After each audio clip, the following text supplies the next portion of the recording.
Baik, assalamualaikum warahmatullahi wabarakatuh. Saya Novel Ahmad Faisal dari Komisariat Tarbiyah akan menjelaskan mind map tentang materi yang tadi telah disampaikan, yaitu pedoman perkaderan. Mungkin tidak akan mungkin tidak akan full dan juga tidak akan semuanya saya bahas karena saya membuat mind map ini sesuai dengan paparan yang sudah dijelaskan oleh pemateri tadi. Nah, yang pertama membahas tentang pedoman perkaderan. Kita harus tahu dulu apa itu artinya pedoman perkaderan. Nah, bisa dikatakan pedoman perkaderan adalah aturan main atau kerangka yang harus dipakai di Himpunan Mahasiswa Islam atau di HMI. Nah, di dalam pedoman perkaderan itu terdapat mukodimah. Nah, mukodimah tersebut itu mengkonsep syahadatain. Adanya konsep syahadatain di sana. Yaitu kenapa ada konsep syahadatain? Itu adalah bentuk dari kesadaran manusia atas persaksian adanya Tuhan yang esa pada saat persaksian primordial. Nah, dijelaskan juga dalam mukodimah, paragraf pertama itu menjelaskan tentang nilai-nilai ilahiyah yang memang ada kandungannya di dalam Quran Surat Al-Maidah ayat 3 yang menjelaskan tentang agama yang dirahmati oleh Allah itu adalah agama Islam. Dan juga dalam Quran Surat Az-Zariyat ayat 56 tentang Allah menciptakan manusia dan jin hanya untuk beribadah semata.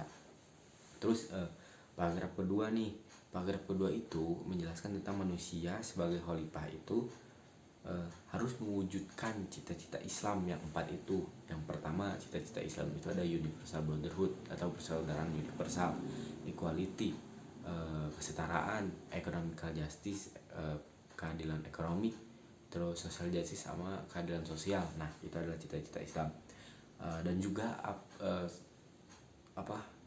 bukan juga hanya cita-cita Islam, tetapi memperjuangkan kaum-kaum yang tertindas atau kaum-kaum mustadafin yang ditindas oleh kaum penindas, yaitu mustakbirin.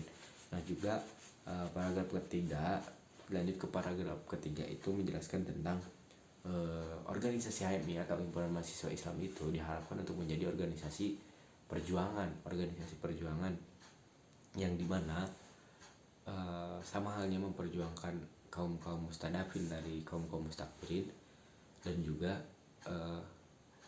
sebagai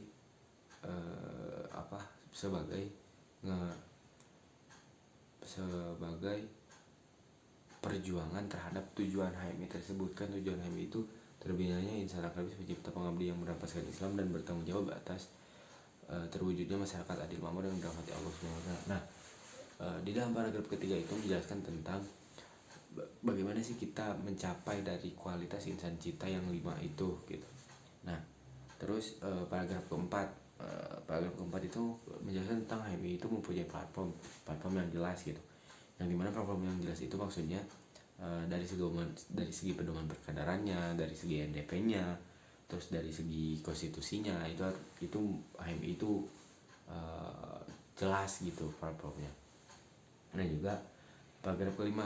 Nah, paragraf kelima itu menjelaskan tentang untuk mencapai cita-cita revolusi yang sudah tadi dijelaskan di paragraf ke 4, 3, 2. Nah, HMI itu harus menaruh perhatian besar gitu kepada proses rekrutmen kadernya, dari proses perkaderannya, terus dari iklim dan suasananya. Nah, HMI itu harus memperhatikan dari 3 aspek tersebut. Terus dari paragraf ke-6 itu menjelaskan tentang setelah itu dipandang perlu gitu untuk membuat pedoman perkaderan. Untuk apa? Untuk menjadi panduan nantinya. Nah, terus setelah mukodimah itu dilanjut dengan landasan-landasan. Ada landasan teologis, ideologis, sosial historis, dan juga konstitusi. Landasan teologis itu menjelaskan tentang apa sih? Nah, landasan teologis itu menjelaskan tentang manusia yang berketuhanan, manusia yang memang butuh akan adanya Tuhan. Nah, itu dijelaskan juga dalam surat Quran, dijelaskan di Quran surat Al-A'raf ayat 172. Itu tentang perjanjian primordial pada saat manusia belum ke tubuhnya atau masih menjadi ruh gitu. Nah, itu. Terus ada landasan ideologis. Nah, landasan ideologis ini menjelaskan tentang bagaimana Islam itu tadinya ideologi perjuangan oleh Nabi Muhammad, dan diganti menjadi kepercayaan atau keyakinan gitu oleh Nabi Muhammad. Dan juga menjelaskan juga tentang cita-cita Islam. Nah, terus ada sosiohistoris. Nah, sosiohistoris itu menjelaskan tentang bagaimana sih Islam masuk ke Indonesia gitu. Terus dan juga gampang diterima oleh masyarakat di Indonesia gitu, karena memang Islam masuk ke Indonesia itu menyesuaikan gitu dengan budaya-budaya yang ada yang di Indonesia. Makanya Islam masuk ke Indonesia dengan sangat mudah. Terus ada landasan konstitusi. Nah, landasan konstitusi itu menjelaskan tentang pasal-pasal. Nah, yang pertama ada pasal 3 yaitu asas, yaitu HMI berasaskan Islam. Dan juga ada pasal 6 itu status. Terus ada pasal 5 itu sifat, pasal 4 tujuan, terus pasal 7 usaha, pasal 8 itu peran, dan pasal 9 itu fungsi. Nah, setelah menjelaskan tentang landasan-landasan, masuk ke dalam bab prinsip perkaderan. Nah, prinsip perkaderan itu terdapat ada 6. Yang pertama ada integratif, terus keseimbangan, persamaan, kasih sayang, terus kasih sayang, ketaatan, dan keteladanan.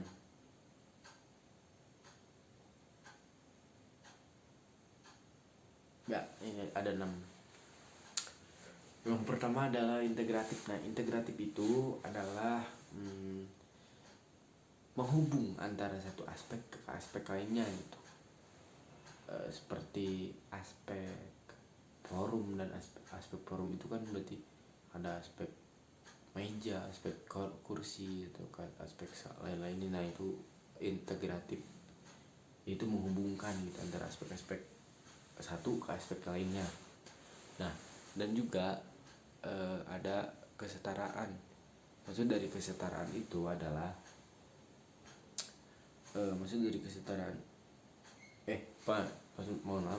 keseimbangan. Nah, maksud dari keseimbangan itu kita menyeimbangkan antara aspek duniawi dan aspek akhirat atau ukhrawi, atau bisa disebut aspek jasmani dan aspek rohani. Nah, ketika kita terlalu fokus kepada aspek dunia, kita melupakan aspek akhirat. Nah, itu sama halnya saja kita hubu dunia atau mencintai dunia. Nah, tetapi ketika kita terlalu fokus kepada aspek akhirat, kita tidak melupakan dunia, itu namanya tidak selaras gitu.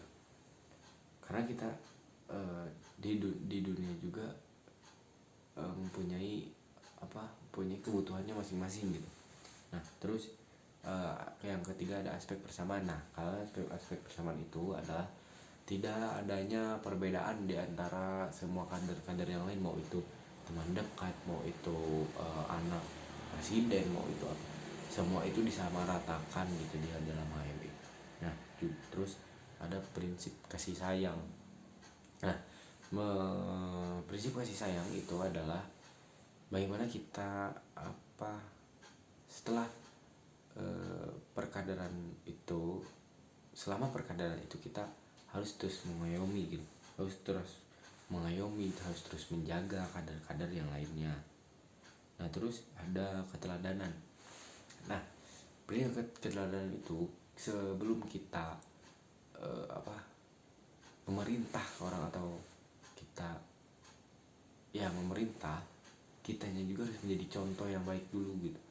Ketika kita memerintah orang lain untuk teladan, kita juga harus menjadi teladan dari orang itu gitu.